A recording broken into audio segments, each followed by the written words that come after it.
नमस्कार।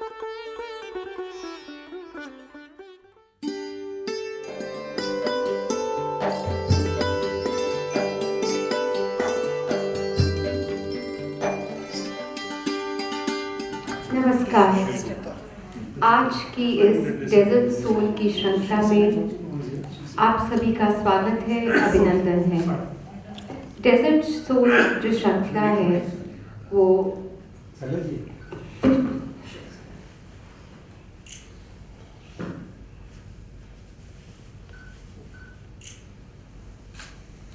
सोल श्रृंखला राजस्थान फोरम की पहल है और जिसके प्रस्तुतकर्ता है श्री सिमेंस और उसके हॉस्पिटैलिटी पार्टनर है ITC Rajputana Sheraton.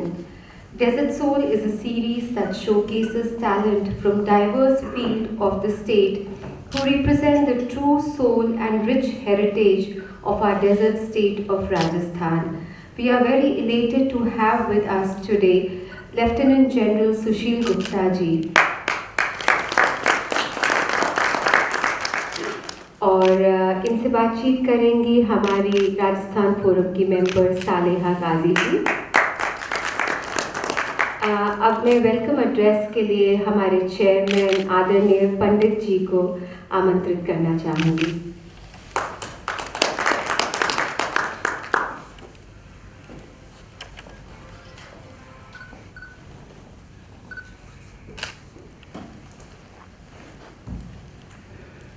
Respected Lieutenant General Shri Sushil Gupta जी, सभी हमारे आदरणीय सदस्य, राजस्थान फोरम के सभी, जैसा कि सर्वेश जी उनको कहते हैं कि रत्न इकट्ठे किए हैं, इसका श्रेय जाता है श्री सीमेंट श्री एच.एम. बांगुर साहब और जिन्होंने ये सपना देखा राजस्थान फोरम बनाने का, संदीप भुतोड़िया जी। उनके प्रयासों का ये फल है कि राजस्थान फोरम में आज हमारे पास में 10 पद्मश्री अवार्डीज हैं और बाकी सभी अपने क्षेत्र में पद्मश्री से कम नहीं है वो लोग। एक पद्म भूषण भी है छोटा सा। और हमारी अपरा कुच्छल जी ये एग्जीक्यूटिव हैं, इसको सारा कार्यक्रम जो कार्य है वो संभाल रखा है। और इसके प्रणेता हैं सर्वेश भट्ट जी जो मेरे भांजे भी हैं और पत्रकारिता से पिछले 40 साल से जुड़े हुए हैं, 30 साल से जुड़े हुए हैं और सांस्कृतिक संवाददाता के रूप में आपकी ख्याति दूर दूर तक है। हम लोग एक उद्देश्य को लेकर चले हैं कि हमारे राजस्थान की कल्चर, राजस्थान का संगीत, कला, हस्तकला, मूर्ति कला, चाहे कोई भी कला हो, उसका किस तरह से संरक्षण हो सकता है। That is the aim of this organization, and we are very proud to say that we have been conducting several activities to execute this scheme of Rajasthan Forum. I once again welcome Gupta Sahab and all of you. Saleha ji is there to take the interview, and I wish all the best. Thank you very much.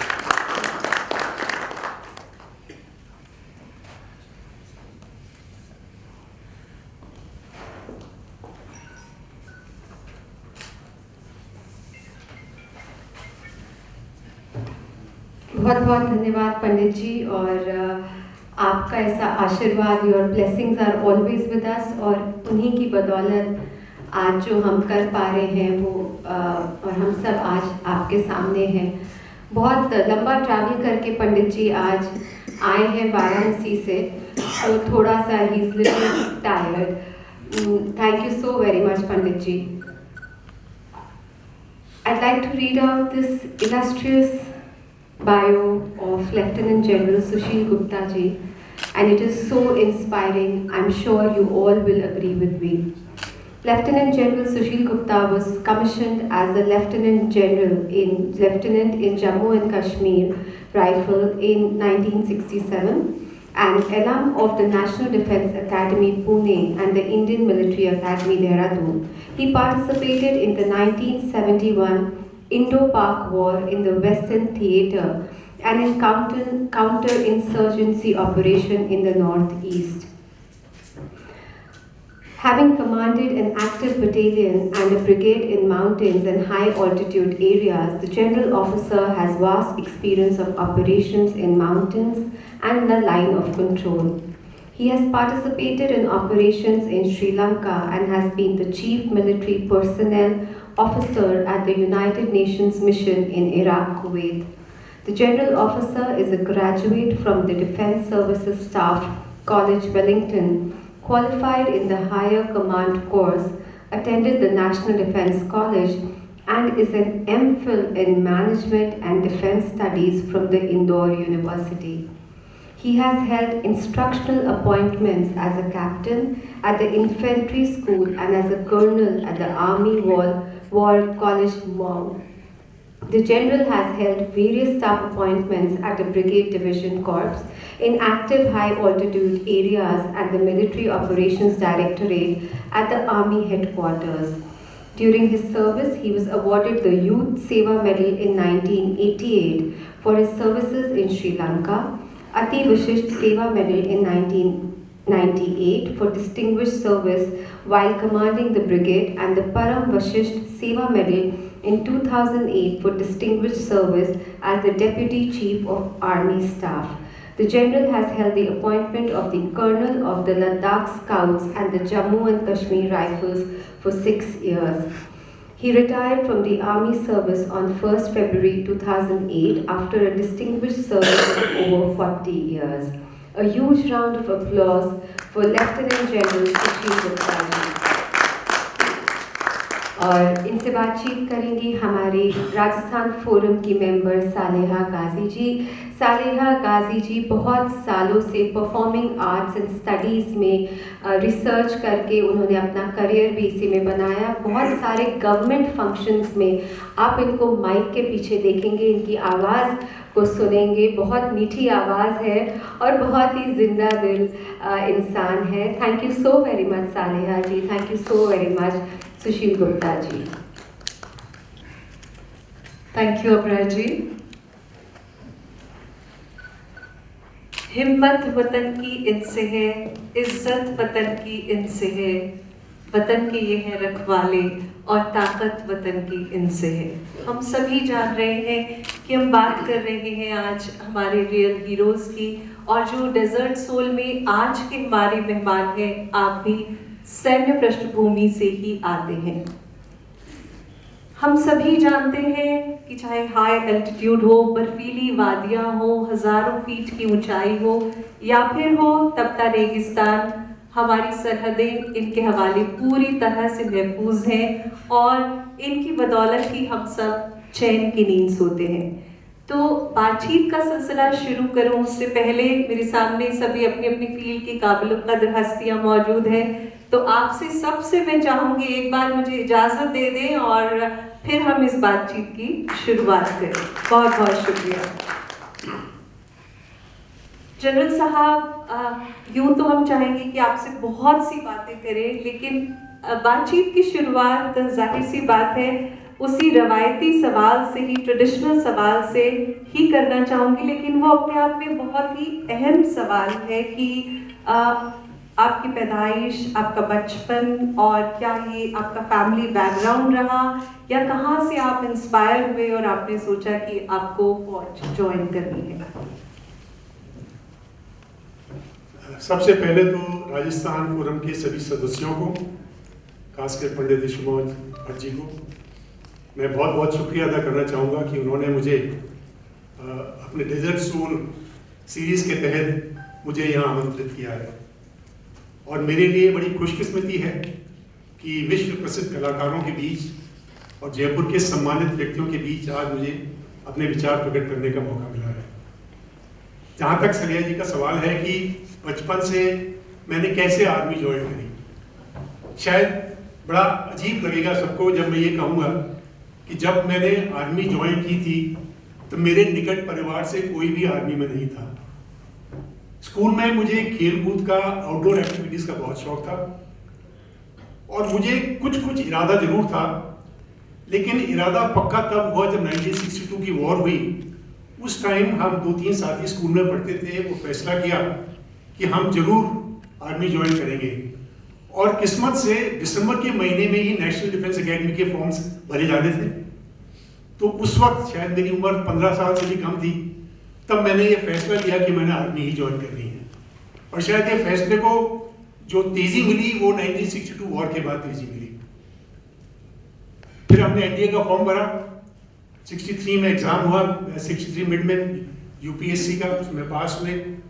फिर service selection board हुआ, उसमें भी पास हो गए।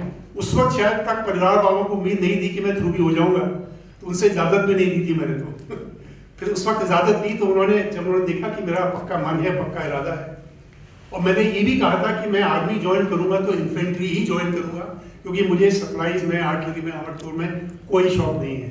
खासकर 62 की लड़ाई के बाद जो है जज्बा था तो यही आता था। बट मेरी खुशकिस्मती थी कि मैं पास भी हो गया और 64 जनवरी में मैंने नेशनल डिफेंस एकेडमी ज्वाइन की।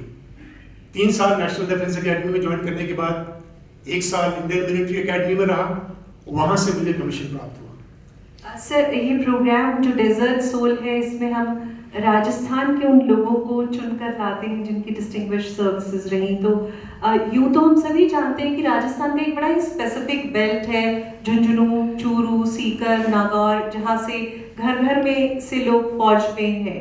तो इसकी कोई खास वजह है और आपका ताल्लुक कहाँ से है? देखिए, मैं तो अजमेर का रहने वाला हूँ। जहाँ तक राजस्थान का सवाल है, जो बहादुरी की विरासत राजस्थान में है वो सदियों से चली आ रही है। आप देखेंगे कि पहले विश्व युद्ध में भी, दूसरे विश्व युद्ध में भी, जब हमारी स्टेट फोर्सेस के ट्रुप्स थे, जोधपुर के, बीकानेर के, जयपुर के, इन सबों ने पहले विश्व युद्ध में और दूसरे विश्व युद्ध में भी हिस्सा लिया था अंग्रेजों के झंडे के नीचे। और उन्होंने जो बहादुरी के करिश्मे दिखाए थे और इतने तमगे जीते थे जो बयान भी मैं नहीं कर सकता।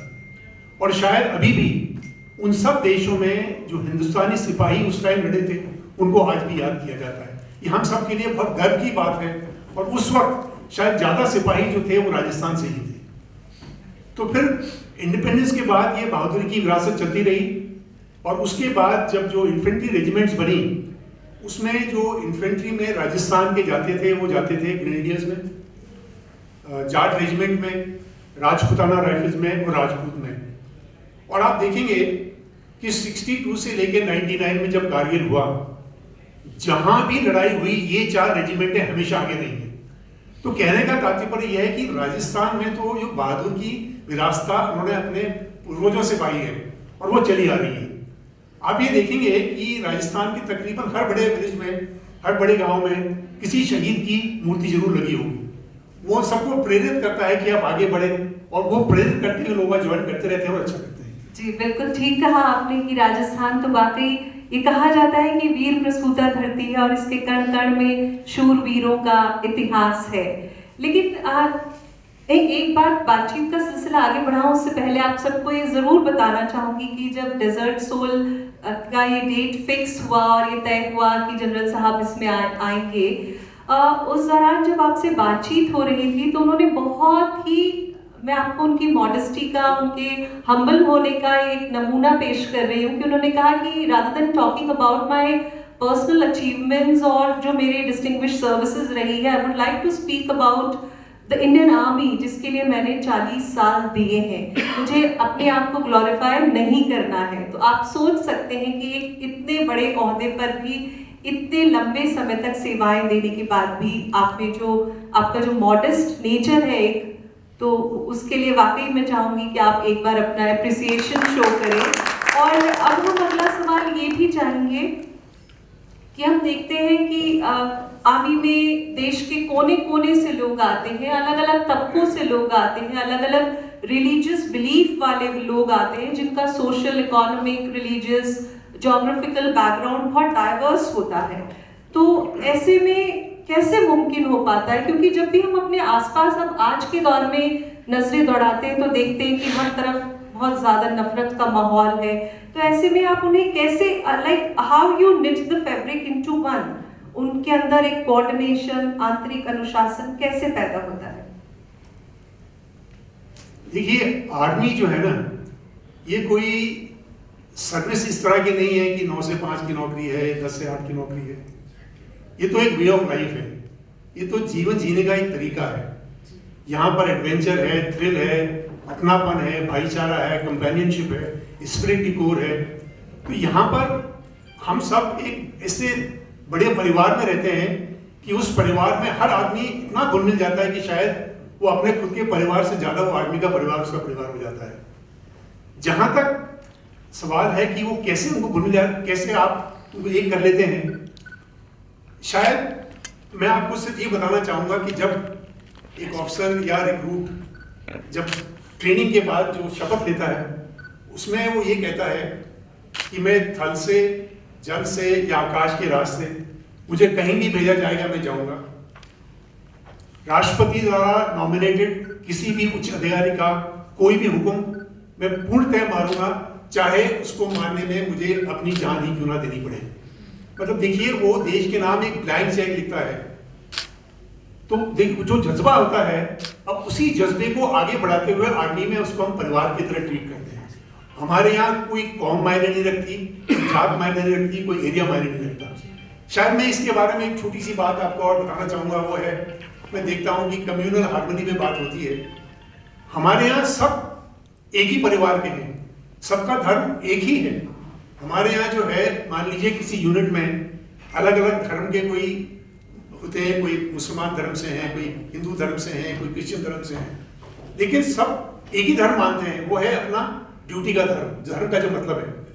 और हमारे यहाँ कोई अलग अलग धार्मिक स्थल नहीं होते हैं, हमारे यहाँ होता है सर्वधर्म स्थल। उस सर्वधर्म स्थल में एक जगह सब बैठते हैं और जिसका भी त्योहार हो सब मिलके मनाते हैं। अगर ईद हो तो सब मिलके ईद मनाते हैं, अगर दिवाली है तो सब मिलके दिवाली मनाते हैं, अगर कोई भी त्योहार हो, क्रिसमस हो तो सब मिलके मनाते हैं। इसी तरह बौद्धों का परिवार हो तो सब मिल, तो किसी को ये लगता ही नहीं कि हम क्या धर्म क्या है। धर्म तो ड्यूटी है आपकी, वही धर्म है, और बाकी तो आपकी मान्यताएं हैं। और हम एक दूसरे की मान्यताएं की बहुत ज्यादा इज्जत करते हैं, और इज्जत इतना ही नहीं करते कि सिर्फ मान लेते हैं, उनके साथ उनके सुख में हमेशा शरीक होते हैं। वो सबसे बड़ी बात है। तो इसलिए किसी को ये महसूस भी नहीं होता कि हम परिवार के हिस्से नहीं है। तो ये एक बड़ा परिवार जब बन जाता है तो आपस में परिवार में एक दूसरे के खिलाफ कोई बात नहीं करता, और परिवार में ऑटोमेटिकली एक सेंस ऑफ बिलोंगिंगनेस उनमें बहुत बढ़ जाता है। जी, हम आपने अभी कम्युनल हार्मनी की भी बात की, लेकिन एक और सवाल जो लगातार उठता रहता है कि अगर हम सिविल लाइफ की बात करें या कॉर्पोरेट वर्ल्ड की बात करें, ऑफिस कल्चर की बात करें, तो अक्सर ऐसा होता है कि प्रोडक्टिविटी को लेकर, वर्कफोर्स को लेकर या टारगेट्स, मॉनेटरी गेन्स को लेकर लोगों के चैलेंजेस होते हैं, कंसर्न्स होते हैं। किस तरह की जाती है ऐसी मेंटल कंडीशनिंग? क्योंकि आमतौर पर हम रिस्क टेकिंग नहीं करते हैं, हम एक जो हमारा सेट ऑफ कंफर्ट जोन है उससे बाहर भी नहीं निकलना चाहते, और शायद फौज के अलावा ऐसा कहीं नहीं होता, क्योंकि जिंदगी से कीमती तो कुछ भी नहीं है कि वो अपनी like they are always ready to risk their life, even they lay their life for others।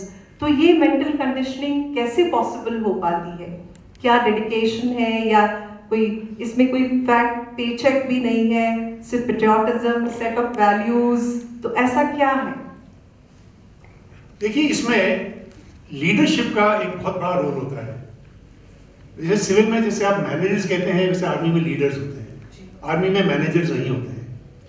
और लीडरशिप का एक बहुत बड़ा हिस्सा है इंडियन मिलिट्री एकेडमी में ट्रेनिंग। जब इंडियन मिलिट्री एकेडमी में ट्रेनिंग जब समाप्त करते हैं तो उसका एक मोटो है और एक गुरु मंत्र है जो हर अफसर को कमीशन पे दिया जाता है, और वो ये है, the honour, safety and welfare of your country comes first, always and every time. The safety, welfare and comfort of the men you command comes next. Your own ease, comfort and safety comes last, always and every time. देखिए, देश सर्वोपरि है, तो अगर आप सारे जो भी आप अपने डिसीजन लेंगे देश के हित में लेंगे तो हमेशा ठीक रहेंगे। और दूसरा, आपको अपने जवानों को देखभाल करनी है और अपने बारे में कभी नहीं सोचना है। आप देखेंगे जितनी भी लड़ाइयाँ हुई हैं, लीडरशिप का हाल ये है कि आप 99 के बारे में तो अच्छी तरह जानते हैं, कारगिल में जो हुआ था, सबसे ज्यादा शहीद अफसर हुए थे। क्यों? क्योंकि वो लीडर थे, वो लीड करते थे, जवान उनके साथ जाते थे। तो हमारे यहाँ ये नहीं कहते कि जैसा मैं कहता हूँ वैसा करो, कहते जैसा मैं करता हूँ वैसा करो। तो सबसे बड़ी बात यह है कि जो करके दिखाते हैं उनको, और जो अपने एग्जाम्पल से दिखाते हैं, तो वो कोई भी पीछे नहीं हटता। आपने अभी लीडरशिप की बात की, आपका बहुत इलस्ट्रियस करियर रहा है, बहुत 40 साल तक, और आप कई बहुत ही अहम ऑपरेशंस का हिस्सा रहे हैं। आप सभी को मैं ये भी बता दूं कि आप 1971 का जो इंडो पाक वार हुआ था उसका भी हिस्सा रहे हैं, और अभी हाल ही में 16 दिसंबर को हमने विजय दिवस मनाया है और 50 साल इस विजय को हो गए हैं। आप सभी को याद होगा कि इसी के बाद जो दुनिया का मैप है उस पर बांग्लादेश का उदय हुआ था और करीब 93,000 पाकिस्तानी सैनिकों ने भारतीय सेना के सामने आत्मसमर्पण किया था। तो हालांकि विद एडवेंट ऑफ टेक्नोलॉजी बहुत सी चीजें बदल गई होंगी, और जाहिर सी बात है कि आर्मी में भी जो उनकी कार्यप्रणाली है, उनका वर्किंग स्टाइल है, ओवर द इयर्स अब बहुत बदल गया होगा। लेकिन आप कैसे उन 50 साल पहले के दौर को, कैसे थे वो दिन, कैसे उन्हें रिकॉल करना चाहेंगे? देखिए, जब 71 का वॉर हुआ था तो मैं एक बहुत जूनियर कैप्टन था, और एक कैप्टन की सोच और एक जनरल की सोच में बहुत फर्क पड़ता है। उस वक्त जो मेरी सोच थी वो यही थी कि मेरे को जो हुक्म दिया जाएगा मैं उसको पूरा करूंगा, चाहे कुछ भी हो जाए। और वो किया। हम लोग बसंत के एरिया में थे, हमारी बटालियन, थोड़े बहुत एक्शन हुए, हम पे फायरिंग हुई, हम पे शेलिंग हुई, हम पे एयरक्राफ्ट से स्क्रैपिंग हुई, वो सब दौर गुजरा। लेकिन जो आप बता रहे हैं कि उस जमाने में उसमें क्या फर्क है, तो फर्क तो बेसिकली ये है कि आधुनिक फॉर्म में सब हथियार बदली हो गए हैं, दूर मारक वाले हथियार आ गए हैं, आर्टिलरी बदली हो गई है। लेकिन एक चीज जो हमेशा मैं ये कहता हूं कि it is not the weapon which matters, it is the man behind the weapon who matters. तो जो पीछे जो सोल्जर है उसकी बहुत बहुत अहमियत है। तो वो अहमियत कभी कम नहीं होगी, चाहे कितनी भी आधुनिकता हो जाए, चाहे कितना भी बड़े आप जो आविष्कार कर लें, लेकिन जो इंसान है उस हथियार के पीछे, उसकी अहमियत कभी कम नहीं हो सकती है। और ये भी आपने देखा होगा कारगिल के दौरान कि चाहे हमने कितनी भी तोपों से दाग के चीजें बर्बाद की हों, लेकिन फाइनली अगर आपने जमीन पकड़नी है तो इन्फेंट्री वाला पहाड़ों पे चढ़ के बेनेट से अटैक करके ही जमीन पकड़ता था। तो वो आर्मी की, उस बेनेट की, उस इन्फेंट्री की कभी भी जो है वो कम नहीं हो सकती है।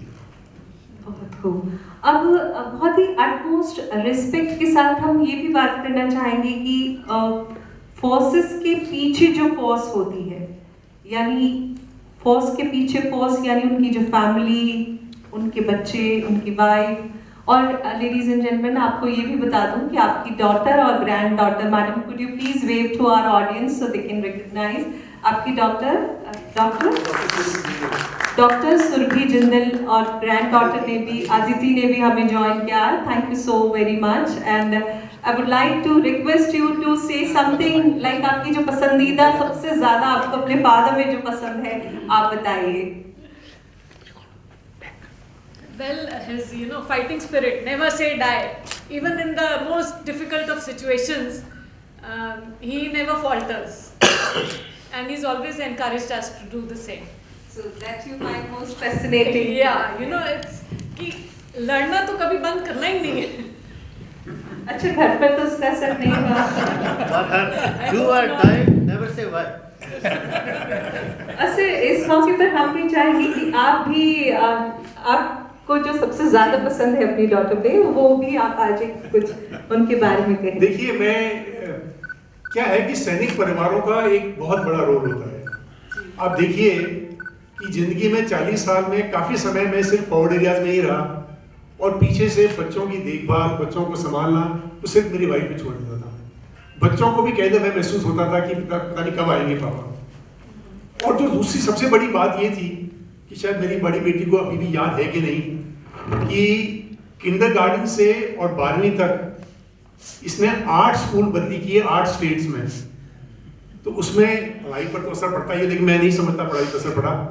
लेकिन मैं उसका एक पॉजिटिव बड़ा मानता हूँ ये कि इतने लोगों से मिलना हुआ, इतने कल्चरों का, डाइवर्स कल्चर का मिलना हुआ, इतने नए दोस्त बनाए, इतनी नई चीज़ें सीखी, ये आपस में अच्छी बात। और जो पढ़ाई का था शायद जो खामियाजा मेरे ख्याल से तो हुआ नहीं, क्योंकि अच्छा ही कर रही है, सुपर स्पेशलिस्ट है, अपना हॉस्पिटल चला रही है, तो ये इनका रोल बहुत अच्छा रहा। क्योंकि क्या है कि अगर पीछे से आपको पता है कि आपके परिवार में प्रॉब्लम नहीं है तो आप आराम से ड्यूटी कर सकते हैं, लेकिन अगर आपके दिमाग में जरा सी भी बात आ जाती है कि प्रॉब्लम है पीछे, तो दिक्कत हो जाती है। लेकिन ये एक आदमी परिवारों में एक बहुत बड़ी हौसला की बात है कि आप बड़े भरोसे के साथ छोड़ के जा सकते हो कि आपके परिवार की जरूर देखभाल हो जाएगी। उन दिनों में तो टेलीफोन भी नहीं हुआ करते थे बिल्कुल, तो शायद खत जरिए ही बातचीत होती थी, और अगर घर में कोई बीमार हुआ तो शायद 10 दिन बाद पता पड़ता था कि बीमार हुआ होगा, तब तक वो ठीक भी हो जाता था। तो आजकल की तरह नहीं है कि आपको फट फोन पे खबर मिल जाए कि अभी ये हो गया, इसलिए आप चिंतित हो जाए। तो ये एक बात और बड़ी जबरदस्त जो बात मैं समझता हूँ आजकल जो थोड़ी खतरनाक है कि सड़क पे जवान है, उसका घर में थोड़ी सी भी बात होती है अगर, उस पर एकदम फोन आ जाता है। तो ये जो है थोड़ा सा मुश्किल वाला काम भी है, क्योंकि उससे क्या होता है कि कितनी भी कोशिश करें उसका दिमाग जरूर थोड़ा बहुत तो असर करता ही है। लेकिन मैं ये कहूँगा कि शायद हमारी खुशकिस्मती उन दिनों में सब चीज़ें बड़ी अच्छी तरह से बुझ जाती और किसी को पता भी नहीं पड़ता था कि क्यों हुआ भी था कि नहीं हुआ। बहुत ही हार्ट वार्मिंग एक्सचेंज आपने डॉक्टर और फादर के बीच देखा। और लेकिन मैं आपको ये भी बता दूं कि आपका आपकी वाइफ के साथ बहुत लंबा एसोसिएशन रहा, लेकिन 3 साल पहले वो छोड़कर चली गई इस दुनिया को और अब इस दुनिया में नहीं है। But I request you to say something straight from your heart about her. Well, she was a true companion in the sense that life is never alone, and वो हर वक्त मेरे साथ थी, हर कदम पे साथ थी। और मैं कभी किसी पोस्टिंग से मायूस भी होता था तो शायद उनकी स्ट्रेंथ ज़्यादा होती है, बोले क्या फ़र्क पड़ता है, 2 साल में ये पोस्टिंग पूरी हो जाएगी। तो उन्होंने मेरा हर कदम पे साथ दिया, बच्चों की हमेशा देखभाल करी, और कभी भी मुझे ये एहसास नहीं होने दिया कि बच्चे अपने पापा को मिस कर रहे हैं। आपसे ये भी जानना चाहेंगे कि जाहिर सी बात है, we all are human beings, we have our insecurities, we have our fears. तो ज़रूर आपकी लाइफ में भी ऐसा दौर रहा होगा जो आपको लगता है कि बहुत टफेस्ट फेज रहा या चैलेंजिंग टास्क रहा, या कभी ऐसा हुआ होगा कि जिंदगी में वो सब भी देखना पड़ा जो आंखों ने देखना नहीं चाहा होगा। तो ऐसा कुछ, और उन लो मोमेंट्स को आपने, how did you pull yourself together and how did you overcome? देखिए, एक फौजी की जिंदगी में ऐसे वाक़ये तो बहुत होते हैं जहां उसे कदम कदम पर फैसले लेने पड़ते हैं, और कई बार फैसले गलत भी होते हैं, कई बार फैसले सही भी हो जाते हैं। कई बार गलत फैसलों की वजह से नुकसान हो जाता है, लोगों की जानें चली जाती हैं, तब शायद सबसे ज़्यादा कोफ्त उस टाइम होती है। तो मैं ये कहता हूँ कि मैं शायद ब्रिगेड कमांड कर रहा था एक ऐसे इलाके में, लाइन ऑफ कंट्रोल पर। ये है तंगधार तीथवाल का इलाका, आप लोगों ने किसी ने सुना हो। ये पीओके में एक अंदर जाता हुआ हिस्सा है जिसके 3 तरफ पाकिस्तान ऑक्युपाइड कश्मीर है और बीच में ये अंदर जाती हुई एक ब्रिगेड है। ये सबसे मुश्किल एरिया माना जाता था, और मैं इस इलाके में 1995-96 में था, जिन दिनों में इंसर्जेंसी और घुसपैठ जोरों पे थी, और वहाँ पर रोज कुछ न कुछ हादसे होते थे, और रोज कुछ न कुछ ऐसे मौके मिलते थे जहाँ ऐसे डिसीजन लेने पड़ते थे जो वाकई में सोच में डाल देते थे कि क्या ये डिसीजन सही होगा कि नहीं होगा। और डिसीजन सही होता तब तो कोई परेशानी नहीं थी, कई दफ़े जब डिसीजन गलत होते थे तब काफ़ी ज़्यादा मायूसी छा जाती थी, खासकर जब जवानों का नुकसान होता था, जवानों को चोटें लगती थी, कुछ शहीद भी हो जाते थे। तो ये, और मैं बताता हूँ उन दिनों का दौर ऐसा था कि उस इलाके में तकरीबन हर हफ्ते घुसपैठ की कोशिश होती थी, और हर हफ्ते कई जो है घुसपैठिए मारे जाते थे, बहुत हथियार जब्त होते थे, और लगातार गश्त के बावजूद ये कोशिश जारी रहती थी। उन दिनों का काफ़ी जो है डिफिकल्ट टाइम था उन दिनों में, और खासकर लाइन ऑफ कंट्रोल पे पोस्टें कई जगह पर 100 मीटर, 150 मीटर, 200 मीटर की फासले पर हैं, और जब घुसपैठ की कोशिश कराई जाती थी उस वक्त पाकिस्तानी पोस्टों से फायरिंग काफ़ी ज़्यादा शुरू हो जाती थी। तो जब पोस्टें इतनी नज़दीक होती हैं तो कैजुअल्टीज आमतौर पर होती हैं। तो उस टाइम ये लगता था कि यही सोच में रहते थे कि कैजुअल्टीज को कैसे बचाया जाए। जहां तक निर्णय लेने का, मैं आपको एक एग्जाम्पल, अपना नहीं, मैं एक एग्जाम्पल बताऊंगा कि निर्णय लेना कई दफे कितना मुश्किल हो जाता है। आपने शायद सुना होगा, आज से 3-4 साल पहले का वाकया है ये, JNK में जब एक पोलिंग बूथ के ऊपर पोलिंग पार्टी को कुछ उग्रवादियों ने घेर लिया था और पत्थरबाजी शुरू होने वाली थी, उसको वहां पे CRP के कुछ जवान गार्ड कर रहे थे। जब माहौल ऐसा बना तो उन्होंने आर्मी को फोन करके आर्मी की क्विक रिएक्शन टीम को बुलाया। उस टीम में एक मेजर और 40-50 जवान गाड़ियों में वहां पहुंचे अपने हथियारों के साथ। अब माहौल ऐसा था कि भीड़ उग्र हो रही थी, उन लोगों को वहां से निकालना था और ये पक्का यकीन था कि निकालना शुरू करेंगे कि उधर से पत्थरबाजी होगी और शायद फायरिंग भी हो जाए, और जब आपस में फायरिंग होगी तो 10-15 लोग जरूर मरेंगे। इसमें कोई शक नहीं था कि एक दफा ऐसे उग्र भीड़ पे जब फायरिंग होगी तो जरूर होगी। तो अब उस ऑफिसर को जिसको ये जिम्मेदारी दी गई थी कि वहां से निकालना है, उसके सामने क्या रास्ता था, वो क्या डिसीजन लेता? उसने शायद अपनी सूझबूझ से डिसीजन लिया। उसने नजदीक से किसी ज्यादा उग्रवादी से दिखने वाले लीडर को पकड़ा, अपनी जीप के आगे उसको बांधा, बाकी लोगों को गाड़ियों में बिठाया और निकल गया। कोई गोली फायर नहीं हुई, कोई पत्थर नहीं हुआ, कोई जख्मी नहीं हुआ। लेकिन हाहाकार मच गया कि इसने तो मानवाधिकारों का उल्लंघन कर दिया, एक बंदे को जीप पे बांध के ले गया। लेकिन कोई मौत नहीं हुई, कोई घायल नहीं हुआ, कोई जख्मी नहीं हुआ, कोई सिविलियन की कैजुअल्टी नहीं हुई, ये कोई नहीं देखता, मैं मानता हूं। लेकिन उसके पास क्या, उस वक्त क्या उसके पास फैसला लेने की क्या चीज थी, क्या करता? अगर उसको ये था कि जाने बचानी है तो यही एक तरीका था। तो फैसले के ऐसे मौके आते हैं जब आपको ऐसा फैसला लेना पड़ता है जो शायद मानव अधिकारों का उल्लंघन कर रहा है, लेकिन आपको अपना कार्य पूरा करना है, ड्यूटी पूरी करनी है तो काम तो करना ही पड़ेगा। शायद आज तक भी मैं ये नहीं सोच पाया हूं कि उसके लिए सही फैसला क्या था, वो क्या फैसला लेता, कितने लोगों को बचा सकता था। तो ये कई चीजें होती हैं। अब बाद में कोर्ट में गया ये केस, मानव अधिकार का उसमें केस चला। ये गनीमत है कि आदमी ने उसका साथ दिया और वाकई में सोचा कि भी देखिए कोई और चारा था ही नहीं। ज्यादा से ज्यादा क्या हुआ है कि उस इंसान को जिसने बांधा है उसका जो है उसको जरूर क्षति पहुंची है, अपने उसकी इज्जत को, लेकिन उसके आगे तो और कुछ नहीं हुआ, किसी की जान तो नहीं गई ना। तो ये है, तो इस तरह के कई मौके आते हैं जो निर्णय लेने पड़ते हैं, सख्त निर्णय होते हैं लेकिन लेने पड़ जाते हैं। बहुत खूब। आपसे ये भी हम जानना चाहेंगे कि अभी हम देखते आ रहे हैं हमारे जो ऑनरेबल प्राइम मिनिस्टर हैं 2014 के बाद से ही लगातार सैनिकों के साथ ही दिवाली मनाते आ रहे हैं और वो अपील भी करते हैं कि ये माँ भारती के सुरक्षा कवच है और हमें सर्वोच्च सम्मान अपने सैनिकों को देना चाहिए, अपनी फौज को देना चाहिए। तो चाहे नेचुरल कैलेमिटीज हो, फ्लड हो, अर्थक्वेक हो या किसी भी तरह का कुदरत का कहर हो, हॉस्टाइल एनवायरनमेंट में हमेशा आर्मी काम करती है और लोगों में आर्मी को देखकर एक भरोसा जाग जाता है, चाहे कितना भी मुश्किल दौर हो। तो इस विश्वास को बनाए रखता है सैनिक, और बदले में सैनिक आपको क्या लगता है क्या चाहता है अपने लोगों से?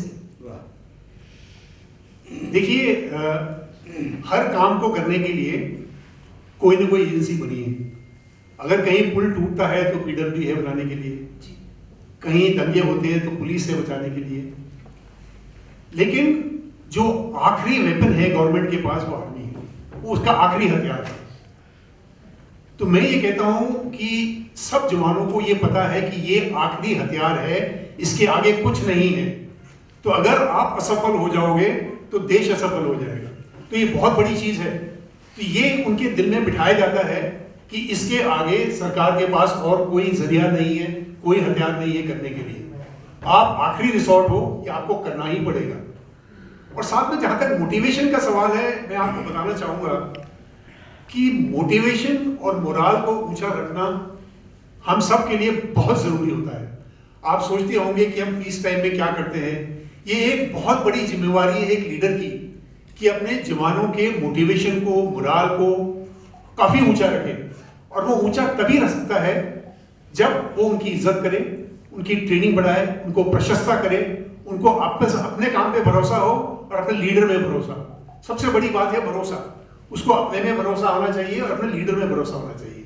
और अपने में भरोसा दिलाने के लिए हम उनकी मोटिवेशनल ट्रेनिंग लगातार करते रहते हैं। आप देखेंगे कि यूनिट्स में, रेजिमेंट्स में, हर जगह वो उनके यूनिट के वीरों की तस्वीरें लगी होती हैं, उनकी गाथाएं लिखी होती हैं, बार बार उनको बताया जाता है कि आपकी विरासत में ये है और आप इस विरासत को नीचे नहीं कर सकते, अपनी लेगेसी के साथ ही चलना है आपने। तो शायद ये विरासत, जो नाम है ना, एक सुंदर लगता क्यों है? नाम है, नमक है और निशान है। नाम क्या है? नाम अपने गांव का नाम, मेरा नाम।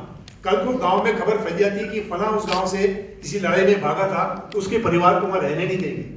वो अपने नाम के लिए लड़ता है, अपनी यूनिट के नाम के लिए लड़ता है, अपनी रेजिमेंट के नाम के लिए लड़ता है, इंडियन आर्मी के नाम के लिए लड़ता है और देश के झंडे के लिए लड़ता है। तो ये जो है एक जज्बा ऐसा पैदा होता है कि आपको करना ही पड़ेगा। आपकी विरासत ऐसी है, आपकी पूरी सोच ऐसी होनी चाहिए कि आप फेल तो हो ही नहीं सकते, आपको काम तो करना ही पड़ेगा और बड़े अव्वल दर्जे से काम करना पड़ेगा। तो एक दफे इस लेवल पहुंच जाता है मोटिवेशन का, तो कोई दिक्कत नहीं होती है काम कराने में। बहुत है हमारी इनक्रेडिबल इंडियन आर्मी कि चाहे कुछ भी हो, जो अपना मनोबल है, अपना जो मोराल है, वो कभी भी बौना नहीं होगा, हमेशा हिमालय की तरह ऊंचा रहेगा, टॉल एंड स्ट्रॉन्ग रहेगा। हम बात कर रहे हैं यहाँ पर, आपकी 2 डॉटर्स हैं, ग्रैंड डॉटर है, आप you are blessed with 2 daughters. तो आपसे ये जानना चाहेंगे कि हाल ही में जो सुप्रीम कोर्ट है उसने भी इजाज़त दी है, India pave the way for women in NDA की, तो आप इसे किस तरीके से देखते हैं और क्या इसे इक्वल फुटिंग मानते हैं या एक जेंडर इक्वालिटी का नमूना, या आपको लगता है कि ग्राउंड लेवल पे तो बहुत सी मुश्किलें हैं और अभी इसमें बहुत समय लगेगा? आप इसे कैसे देखते हैं? देखिए, इंडियन आर्मी में विमेन को सिर्फ ऑफिसर्स कार्डर में लिया गया था। अभी तक सिर्फ ऑफिसर्स कार्डर में ही लेते हैं, सिर्फ अभी कोर ऑफ मिलिट्री पुलिस में शुरू किया है नीचे के कार्डर में लेने के लिए। और पहले सिर्फ शॉर्ट सर्विस कमीशन देते थे और उनको परमानेंट कमीशन नहीं मिलता था, लेकिन कुछ समय से उनको परमानेंट कमीशन मिलना शुरू हो गया है। मेरा ये मानना है कि अगर उनको परमानेंट कमीशन दे रहे हैं तो उनको ट्रेनिंग की भी वही सहूलियतें देनी चाहिए जो मेल ऑफिसर्स को मिलती है, क्योंकि आमतौर पर फौज में देखा गया है कि कमीशन के कई तरीके होते हैं। कोई नेशनल डिफेंस एकेडमी में 3 साल करके 1 साल IMA में करता है, कोई डायरेक्टली 2 साल IMA में करता है, कोई OTA में करता है। लेकिन ये फौज में आमतौर पर देखा गया है कि जो नेशनल डिफेंस एकेडमी से ट्रेनिंग करके आता है वो आमतौर पे ऊंचे ओहदे तक पहुंच जाता है, अच्छा करता है। हो सकता है कि ट्रेनिंग ज्यादा की हो। तो मैं समझता हूं कि जब विमेन को परमानेंट कमीशन दे दिया गया है तो उनको इस चीज को क्यों ना उनको अलग रखा जाए, क्यों ना उनको भी मौका दिया जाए कि वो भी ऊंचे रैंक तक पहुंच सके, उनको भी अच्छी ट्रेनिंग दे सके। तो मेरे हिसाब से तो ये अच्छा डिसीजन है कि उनको भी NDA में ट्रेनिंग दी जाए। जहां तक सहूलियतों का और बंदोबस्त का सवाल है, करेंगे, करना पड़ेगा। जब पूरी दुनिया में हो रहा है, पूरे विश्व में हो रहा है, हर चीज में हो रहा है, तो क्यों नहीं करना ही पड़ेगा। और दूसरी बात, ये जो अपने सैनिक स्कूल्स हैं और मिलिट्री स्कूल्स हैं, अभी सैनिक स्कूल में भी जो है लड़कियों को लेना शुरू कर दिया, गर्ल कैडेट्स को सैनिक स्कूल में लेना शुरू कर दिया है। और सैनिक स्कूल का जो उद्देश्य है कि इनको NDA के लिए तैयार करना। तो अगर उनका उद्देश्य NDA के लिए तैयार करना है और उन लड़कियों को NDA के लिए तैयार किया जाए तो उनको क्यों ना एग्जाम दिलाया जाए, उनको क्यों ना ये अपॉर्चुनिटी दी जाए कि वो भी NDA में जाए, वो भी अच्छी ट्रेनिंग ले, वो भी अच्छे ओहदों पर जाए। तो मैं समझता हूँ इसमें कोई वो नहीं, अच्छी बात है। उनको NDA में ट्रेनिंग मिलनी चाहिए, उनको मौका मिलना चाहिए कि वो भी ऊंचे ओहदे पर पहुंचे।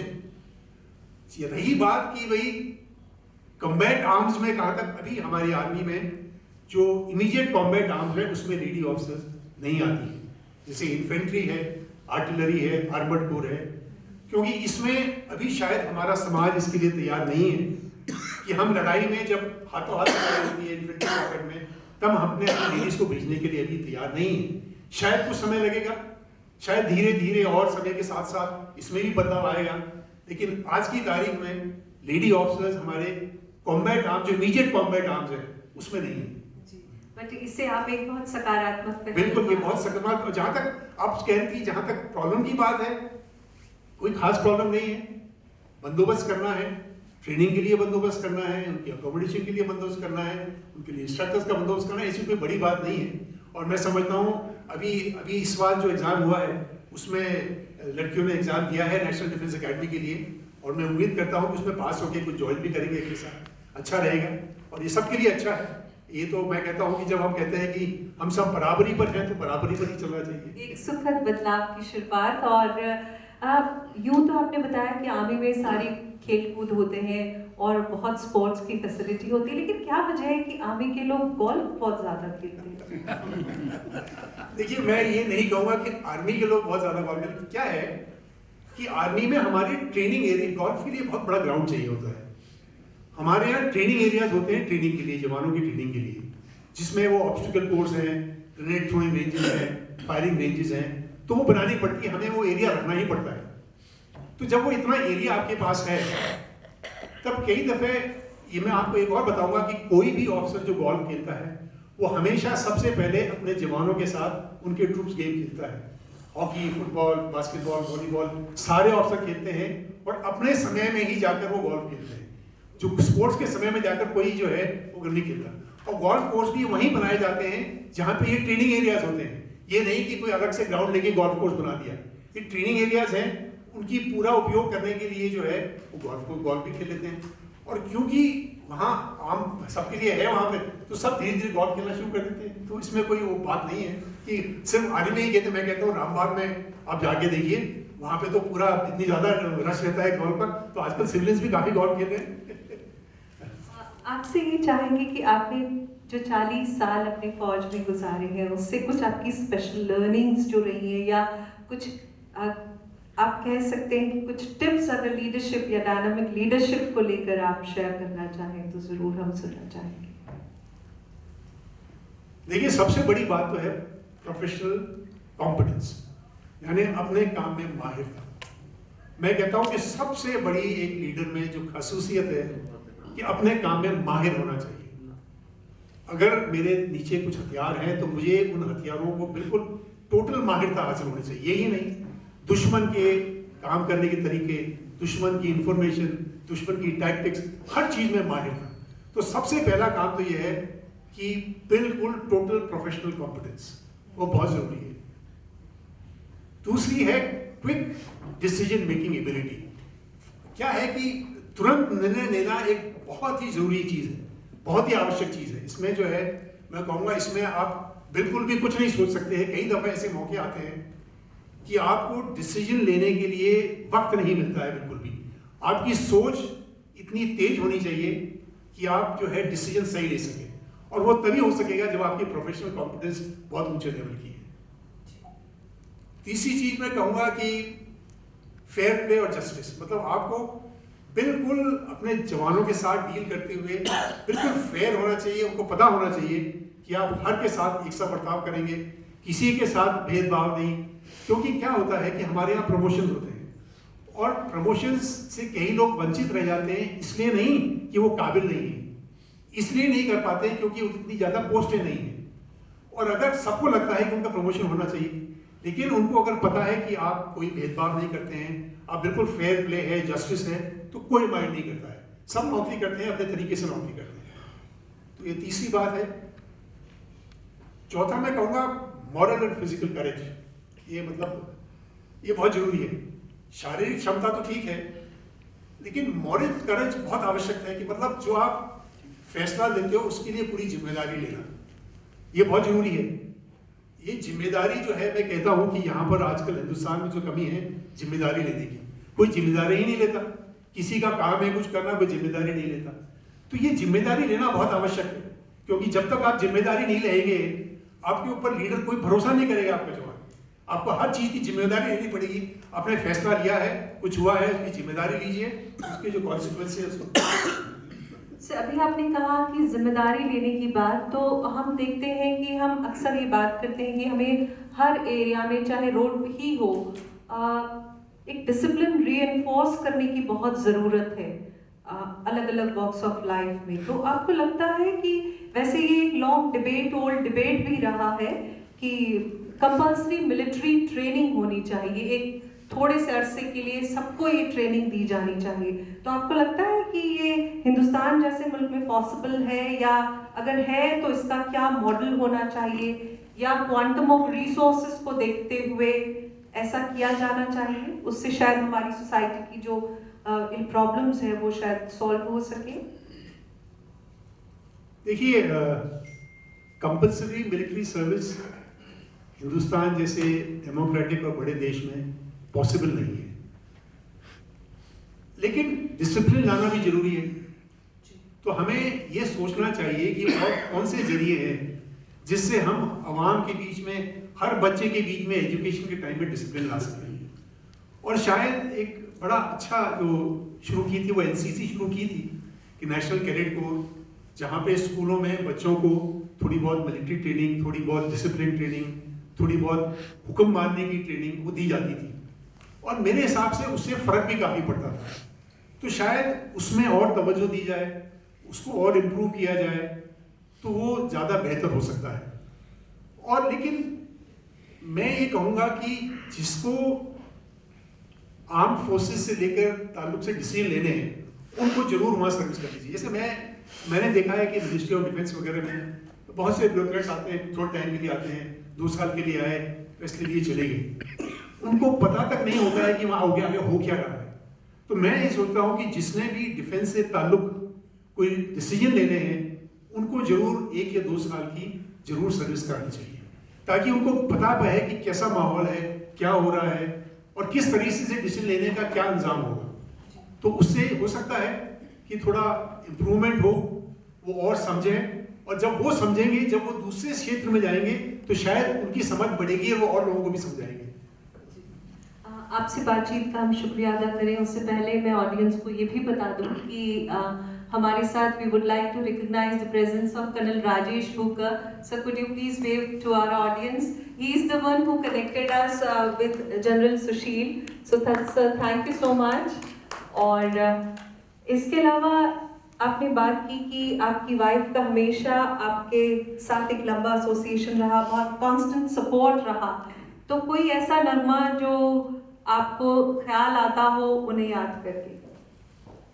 देखिए, अपने जीवन साथी को याद करें तो हर लम्हे याद आती है। उसको ये कहना कि भाई किसी एक लम्हे में याद आई तो नामुमकिन है। गीत आप जो दोनों के बीच खास रहा हो? ना, उनको गाने का शौक था, गाने का सुनने का शौक हम दोनों का था, लेकिन गाने का शौक दोनों को नहीं था। उनको पेंटिंग का बहुत शौक था, बहुत अच्छी पेंटिंग बनाती थी, और मेरे घर में आप अगर आए अभी भी बहुत सारी उनकी बनाई हुई पेंटिंग लगी हुई है।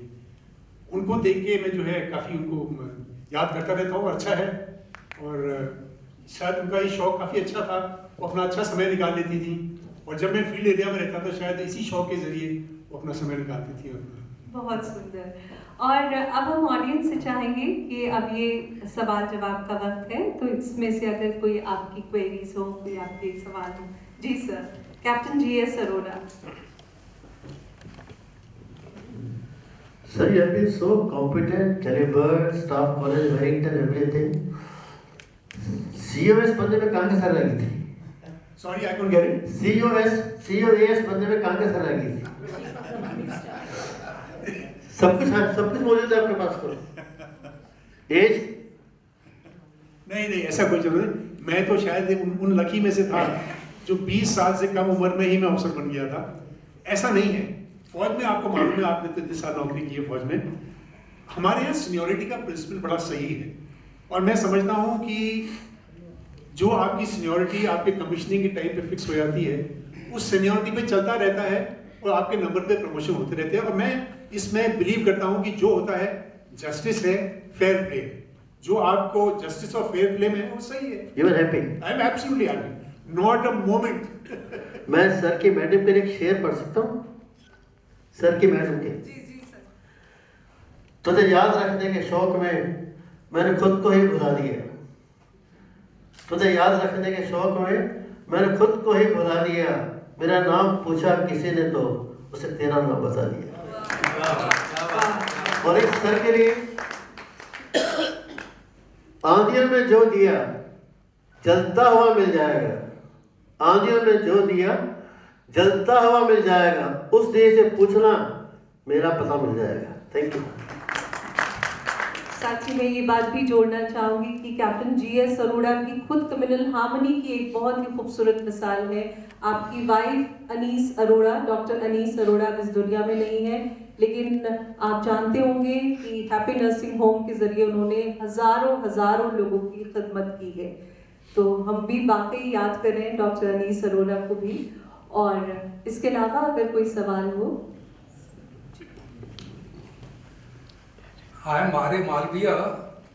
I retired as Additional Director General from Military Engineer Service, and I am very close relative of Sushil ji.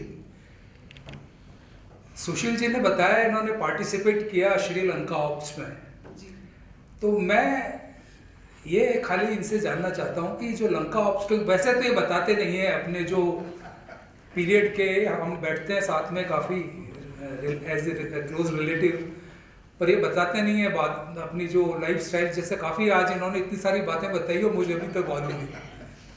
तो श्रीलंका ऑप्स में जब एलटीटी के लिए उनके अगेंस्ट में जब हमारी ये इनकी डिव वहाँ पे पार्टिसिपेट कर रही थी, ऑप्स में लड़ रही थी, तो ये श्रीलंका के साथ में अल्टीमेटली इसका क्या रिजल्ट रहा? एनिमोसिटी रही या फ्रेंडलीनेस रही?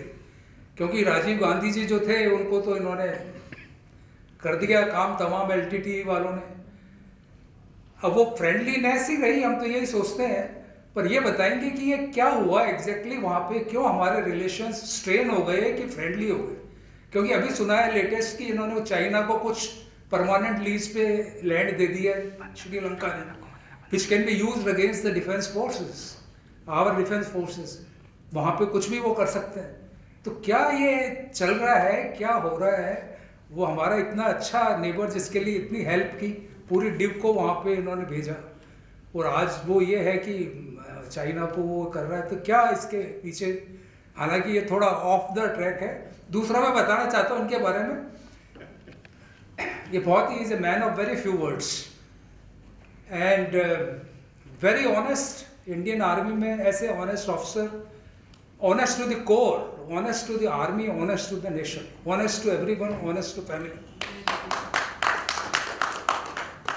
जितने गैलेंट्री के जितने इनको रिबन्स, आदमी की पहचान होती है, उनके रिबन्स कितने यहाँ पे लगे हुए हैं सीने में, जितने रिबन्स इनके यहाँ पे हैं, every ribbon counts. It is for some valour, some act of valour और सम स्पेशल ट्रेनिंग और some very difficult job done. He has got 6 rows of these ribbons, which I don't think in Indian Army anybody else has got. तो ये तो बने नहीं chief of army staff because of age factor and as he explained, you know, as he explain to captain Arora कि भी क्यों नहीं बने, क्योंकि वो वैकेंसी एक ही होती है आर्मी का। He was equivalent to army commander as deputy chief, but he deserved to be chief of army staff in any way, because these other chief of army staff are not, I won't say not as competent, but he is no less competent than those people. Yes. So I would request him to just tell us what is all. Sri Lanka की बात यहाँ नहीं, श्रीलंका के बारे में इतना काफी है कि आर्मी को जो टास्क दिया गया था, आर्मी ने अपना टास्क पूरा किया, पूरी शिद्दत से पूरा किया। और जहाँ तक पॉलिटिकल बात है, जहाँ तक डिप्लोमेटिक बात है, ये बहुत बात की बातें और हैं, बैठ के आराम से बात करेंगे। और जहाँ तक चीफ आर्मी स्टाफ की बात है, मैं तो कहता हूँ कि ये तो इतने बड़े ओहदे पे पहुँचना भी कोई कम बात नहीं होती है। नहीं। In fact I would like to say that ये जो सिविल अवार्ड्स हैं आर्मी वालों को कम ही दिए जाते हैं, पर इनको तो भारत रत्न मिलना ही चाहिए। ये रियली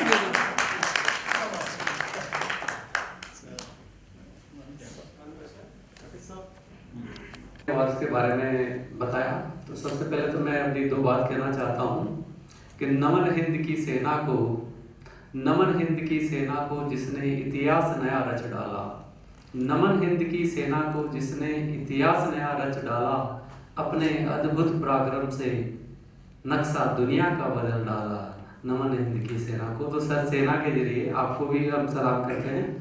सर, अक्सर बातचीत होती है सेना के राजनीतिक उपयोग के या राजनीतिक तौर पर दुरुपयोग के बारे में। ये सर सिविलियंस के रूप में हम लोग चर्चा करते हैं अक्सर, लेकिन जो सेना के सोल्जर्स हैं, सेना के जो हमारे अफसर हैं, वो देश की सियासत को या सियासतदानों के बारे में किस तरह से विचार रखती है, क्या सोचती है, इस पर थोड़ा प्रकाश डालेंगे सर। Thank you. उसका राजनीति के लिए इस्तेमाल किया जाना कहाँ तक उचित है? देखिए, सबसे पहली बात कि जब आर्मी में हम शपथ लेते हैं तो अपने कॉन्स्टिट्यूशन की शपथ लेते हैं। जो कॉन्स्टिट्यूशनल अथॉरिटी की शपथ लेते हैं, राष्ट्रपति जो है वो हमारे सर्वे सर्वा है।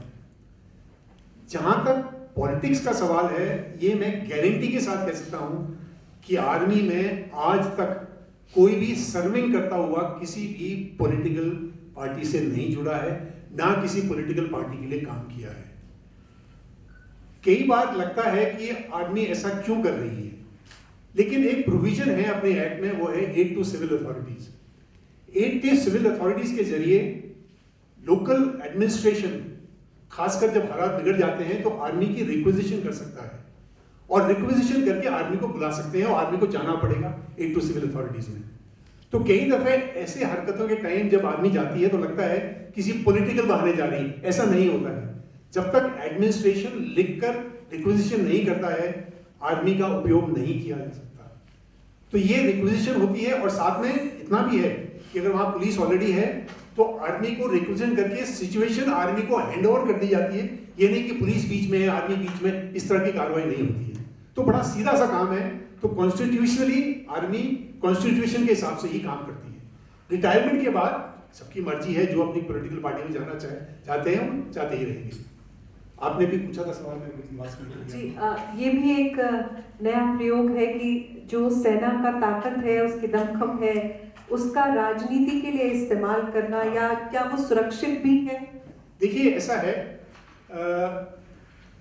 राजनीति के लिए सेना का इस्तेमाल करना तो बिल्कुल वाजिब नहीं है। मतलब ये है, लेकिन क्या आजकल शुरू हो गया है शायद कि भाई कुछ हुआ है बॉर्डर पे तो ये कह के कि पॉलिटिकल पार्टी ने करवाया, वो गलती है। तो कॉन्स्टिट्यूशन ही हुआ है जो हुआ है। तो कॉन्स्टिट्यूशन के हिसाब से जो मैंडेट आर्मी को दी गई है वो मैंडेट आर्मी पूरी करती है। पॉलिटिकल पार्टी कोई भी पावर में हो, ये कोई फर्क नहीं पड़ता है। जो उसके पास मैंडेट है वो कॉन्स्टिट्यूशनल मैंडेट है, वो राष्ट्रपति वाला जो ही मैंडेट है उसी को पूरी करेगा। ये नहीं कि आज को पॉलिटिकल पार्टी ने बोला कि आप जाके किसी शहर को घेर लो तो शहर को घेर लेंगे, ऐसा नहीं होता है। तो ये And one last question from Anshu Harsh. Yeah. प्रणाम सर, जय हिंद। और मैं अंशु हर्ष हूँ, लेखक हूँ, संपादक हूँ। मेरा सवाल ये है कि आपने बातचीत में ही बताया था कि एक कैप्टन की सोच और एक जनरल की सोच में फ़र्क होता है, तो वो जो फ़र्क होता है वो कहीं छूट गया, उसके बारे में थोड़ा सा विस्तार से जानना चाहूँगी। इसमें हर साल से आपका एक्सपीरियंस बढ़ता जाता है। जब आप कैप्टन 3, 4, 5 साल की सर्विस होती है तो आपका सोचने का नज़रिया, आपकी प्लेटून, आपकी कंपनी, और ज़्यादा से ज़्यादा आपने सोचा बटालियन सोच लिया। जब आप एक कर्नल बन जाते हैं तब आप अपनी बटालियन के बारे में सोचते हैं, अपने से एक ऊंचा अपनी ब्रिगेड के बारे में भी सोचते हैं। इसी तरह जो आपका ओहदा होता है, आमतौर पे आर्मी में ये कहते हैं कि आप अपने ओहदे से 2 ओहदे ऊपर तक सोचो, ताकि उनकी सोच को समझ सको, उसकी कार्रवाई से काम कर सको। तो जैसे जैसे आपका सर्विस बढ़ती जाती है, जैसे जैसे आपका ओहदा बढ़ता जाता है, आपकी सोचने की क्षमता, आपकी प्रोफेशनल कॉन्फिडेंस, आपका एक्सपीरियंस बढ़ता है, उसी के हिसाब से आपकी सोच बदली होती है। My son, Senior RS Officer, Rajnarayan Sharma. I am Rajnarayan Sharma, Senior RS Officer. Sir, one concept is there, regional army. I am also NCC cadet. I have done my senior division NCC. And what is that concept? Please explain first of all. And the next is requested. What happens like Jadhav in Pakistan? He has been trialed again and again. What is there in that case? And in such cases, what happens? What do you feel, sir? Please. Say it. It's a totally, he's a civilian who was caught there. Civilian. It's a civilian court matter. I have absolutely nothing to say in that. जहां तक आपने कहा regional army, it's not regional army, it is territorial army. क्या है कि army की थोड़ी सी जो है बढ़ाने के लिए, नफरी बढ़ाने के लिए वॉर टाइम पे टेरिटोरियल आर्मी को इंटीग्रेट कर लिया जाता है। क्या करते हैं कि साल में 2 महीने के लिए लोकल्स को इकट्ठा करके इनको ट्रेनिंग देते हैं और 2 महीने बाद उनको अलग कर देते हैं और जरूरत पड़ने पे उन्हें फिर से एम्बॉडी कर लेते हैं। और कई दफ़ा, जैसे अभी कई दफ़े JNK में हुआ था कि किसी बटालियन को एम्बॉडी किया 2 महीने के लिए, फिर उसको 2 साल तक एम्बॉडी रखा, और जब तक वो एम्बॉडीड रहते हैं तब तक वो एक रेगुलर आर्मी की तरह काम करते हैं। और जब डिसएम्बॉडी हो जाते हैं तो फिर वो अपने अपने वोकेशन में चले जाते हैं। अगर वो फार्मर है कि अप्रेंटिस है, जो भी काम कर रहे हैं वो चले जाते हैं, और जब साल में 2 महीने के लिए ट्रेनिंग होती है तब वो फिर आ जाते हैं, और जब वो आर्मी के साथ सेवा कर रहे होते हैं तब उन्हें आर्मी की तरफ तनख्वाह मिलती है। तो ये टेरिटोरियल आर्मी का कंसेप्ट है। और अब हम चाहेंगे कि आज पहली बार राजस्थान फोरम के सर्वेश सर बताइए, एक और सवाल हम ले सकते हैं? He would like to clarify something. Ji. On the way up, and fantabulous job done by you, ma'am. You really got gels up with wonderful these things. But in the entire gamut of things, I feel there are 2 more issues which General must highlight before we call it a day. I know it's time which is at premium. Sir, first thing you talked about, like ma'am asked you a question, इन्होंने पूछा financial gains in the civil managers, corporates and all the goals. तो ये जो financial goals और other goals जो हमारे leaders achieve करते हैं, इन दोनों में क्या अंतर है और हम लोग इसको कैसे, if I may say 99.9% we achieve it, vis-a-vis maybe 80% of the corporates and maybe the civil services maybe 40% or 30%, unless somebody gives me a rap for that. So that is the first question, sir, which I thought probably this forum must know. And second one, which is again very important, you talked about the family life, how she reacted to this thing. Sir, we have another family which you partially mentioned in the unit. We said we do सर्व धर्म स्थल, एक दूसरे का, वो जवान जो लड़ता है लाइन ऑफ कंट्रोल में जाकर के, बिकॉज उसको मालूम है कि back home my wife, my children, किसी को कोई प्रॉब्लम नहीं हो सकती, because there is a structured institutionalized function within the army. As you said, it is not a 9 to 5 job, 24-hour job, including of families. If I am required to be somewhere and my son has to go to school, my daughter is sick, somebody is taking care of that. तो इन 2 पहलुओं पे अगर आप थोड़ी सी रोशनी डालें, I'm sure everybody will thank me for that. Thank you very much. मैं ये कहता था कि जब ऑपरेशन एरिया में जाते हैं तो हमारा फैमिली का इतना ज़बरदस्त नेटवर्क होता है कि, और वहाँ पे क्या है कि जैसे मैं हूँ, मेरी वाइफ है, तो मेरे यूनिट के जो जवान हैं उनकी फैमिलीज हैं, वो उसकी जिम्मेवारी होती है, मतलब वो भी अपना दायित्व निभाती है कि वहाँ पर जैसे उनको देखभाल करना उसकी जिम्मेवारी है। इसी तरह जो ऑफिसर्स की लेडीज होती हैं वो जवानों के घर जा के वो देखभाल करती हैं कि उनको कोई कष्ट ना हो रहा हो। तो ये एक तरह से इंस्टीट्यूशनलाइज्ड है हमारे यहाँ जो वुमेन्स ऑर्गेनाइजेशन ये करते रहते हैं, तो इसलिए किसी को कोई परेशानी नहीं होती, सब अपने आराम से, सबको पता है कि घर पे तकलीफ होगी तो ये देख लिया जाएगा वहाँ ऑपरेशन। जहाँ तक फाइनेंशियल मैनेज का सवाल है, मैं तो यही कहूँगा कि professional competence is the main issue of financial management. और फाइनेंशियल गोल्स हासिल करना ये है कि हमारे यहाँ गोल्स जो है ना वो ऐसे बनाए जाते हैं वो जो अचीवेबल होते हैं। आमतौर पे मैंने देखा है कि गोल्स बनाए जाते हैं जो अचीवेबल नहीं होते हैं, तो उसमें फिर अचीव नहीं कर पाते हैं। हम ये कहते हैं कि ये अचीव होना है तो वो हो ही जाता है, और उसके लिए फिर हम पूरी मशक्कत करते हैं, पूरे अपने रिसोर्सेज लगाते हैं उन गोल्स को अचीव करने के लिए। वही है, बाकी तो शायद लोगों ने ज़्यादा किया हुआ है, ज़्यादा जानते हैं मेरे से फाइनेंशियल गोल्स के बारे में। लेडीज एंड जेंटलमैन, मैं बिल्कुल आपसे ये चाहूँगी कि आर्म फोर्स की एक ऐसी ग्रेट पर्सनालिटी से हमें इन पर्सन बातचीत करने का मौका मिला, तो ये सब आपके स्टैंडिंग ओवेशन के हकदार हैं, इसलिए प्लीज़ ये जहमत ज़रूर करिए और एक सैल्यूट के लिए हम खड़े होकर करते हैं।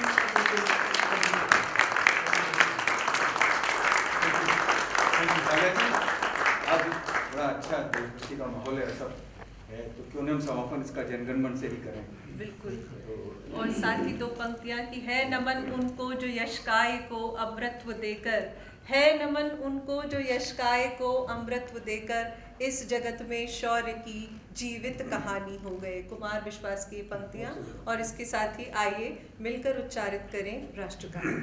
जन गण मन अधिनायक जय हे भारत भाग्य विधाता, पंजाब सिंध गुजरात मराठा द्राविड़ उत्कल बंगा, विंध्य हिमाचल यमुना गंगा उज्जल जलधि तरंगा, तब शुभ नामे जागे तब शुभ आशीष मा जय गाथा, जन गण मंगलदायक जय हे भारत भाग्य विधाता, जय हे जय हे जय हे जय जय जय जय हे। भारत माता की जय।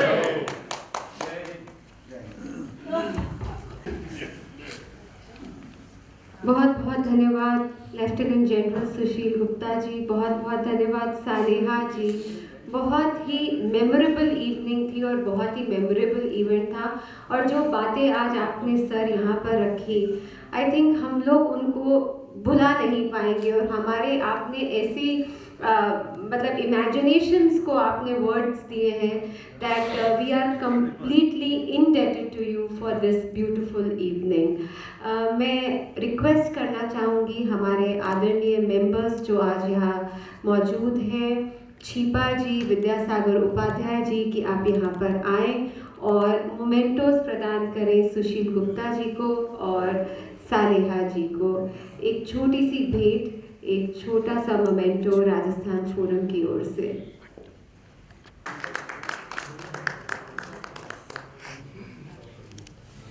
सर आगे ले, सर को दीजिए। आप दोनों मिलकर, विद्यासागर जी जरूर आइए, आप दोनों मिलकर एक छोटा सा मोमेंटो, और हमारी सदस्य सालेहा जी को भी प्लीज मैम। बहुत बहुत धन्यवाद सालेहा जी। डेजर्ट सोल राजस्थान फोरम की पहल है जिसके अंतर्गत हम कुछ ऐसे लोगों से बातचीत करते हैं जिन्होंने राजस्थान का नाम उस वर्ल्ड मैप तक पहुंचाया है। इसके प्रस्तुतकर्ता है श्री सीमेंट्स और हॉस्पिटैलिटी पार्टनर है ITC राजपुताना। बहुत बहुत धन्यवाद आप सबका इस शाम में उपस्थित होने के लिए।